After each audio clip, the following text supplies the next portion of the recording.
So this is a probability question, particularly a dependent probability question, where we're told that if somebody goes to a particular coffee shop, SB, there's a 70% chance they'll go to the same one the next day. And if they go to the other shop, TH, there's a 60% chance that they'll go. We're making a little bit of an assumption here that they will go to one of the two coffee shops every day. Otherwise, we don't really have enough information to proceed. And so the first part A, we're going to do the probability distribution matrix. And so if you remember kind of how we set this up, so we want just something to represent the first column. So I will use the S1 and then the TH for the second column. And then remember, the idea here is that what we should have here are the numbers that sort of represent the probability of transitioning from one state to the other. So this top left corner means that if we're starting at SB, what's the probability of staying in SB? And so what we will get for that SB and SB, we're told it's 70%. So there's a 0.7 probability of doing that, and that leaves 0.3 for the other situation, because it has to add up to 1, because we are assuming that there's no third state. And then for the TH, so the probability of going to the same shop 2 days in a row is going to be 0.6. And that leaves 0.4 to switch over to the other coffee shop. So this is our probability distribution matrix. Make sure that all your columns are adding up to 1 and all the entries are positive. But we do have that, so we're good to go on to part B. So for part B, we're given that there's an equal probability on Monday. So I'm going to call that my X naught. So X Monday, if you like, but that means that 0.5 in the first state or the first event, which is the SB, and 0.5 for the other ones, right? Because they have to add up to 1, and if they're equal, that means they have to be 0.5. And now if we want to find the state on Thursday, that's 3 days later.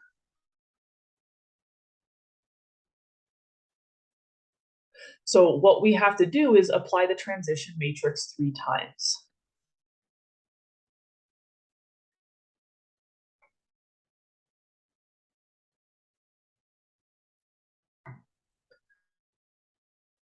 So for Tuesday, that would be X1, which is going to be PX naught. So 0.7, 0.4, 0.3, and 0.6 of the 5.5. And so that should be, I believe, 0.55 and 0.45. And now to get Wednesday, we just keep doing it. So X2 is going to be, just multiply again.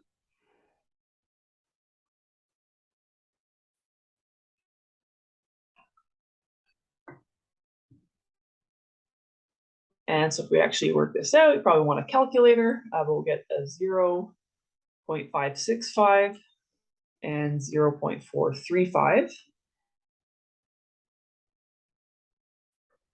And then finally, Thursday, we just do it again.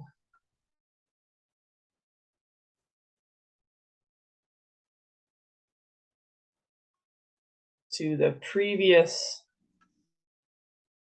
distribution. And so we should get 0.4305 and 0.5695. Oh, sorry, those are upside down.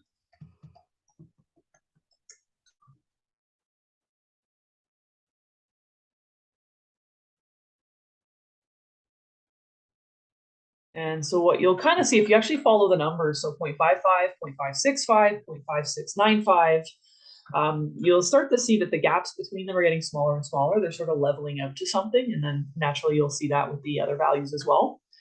Just to answer the question, so the probability on Thursday, specifically of going to the SB place, we're just going to grab it from the top entry, which corresponds to SB, 0.5695. or 56.95%.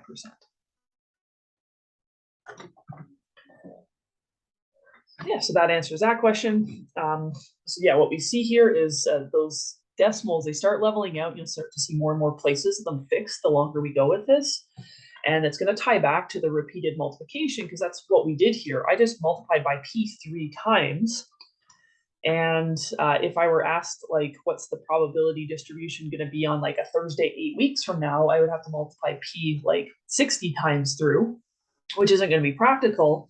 And that's where we can use other math to figure it out. So it's also not really practical to maybe necessarily do the whole diagonalization process, because what ends up happening is we get that steady state vector. And it's basically the eigenvector that corresponds to lambda equals 1.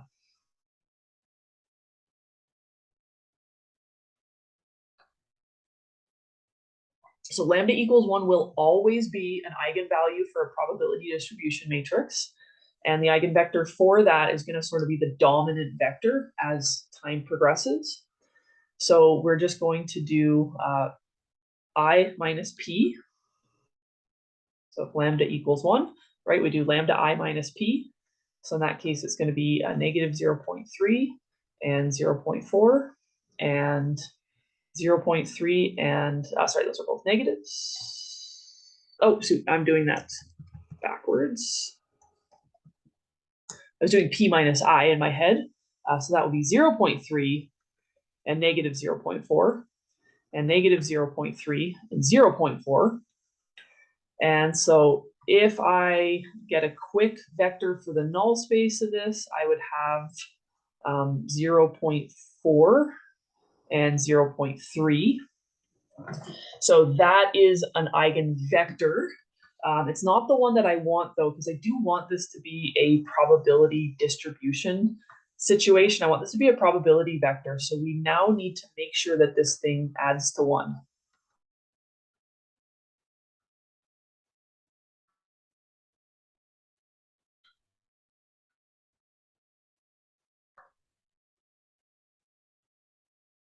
So right now they add to 0.7. So the way to fix it is I'm just going to divide out that current sum.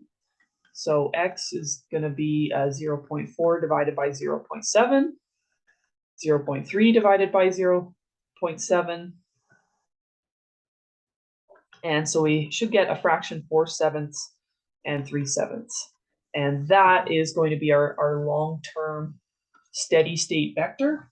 And if you just want to do a comparison to the numbers that we have on the right there, just to the sake of checking, 4 divided by 7 is, say, I round this with some decimals, 0.5714.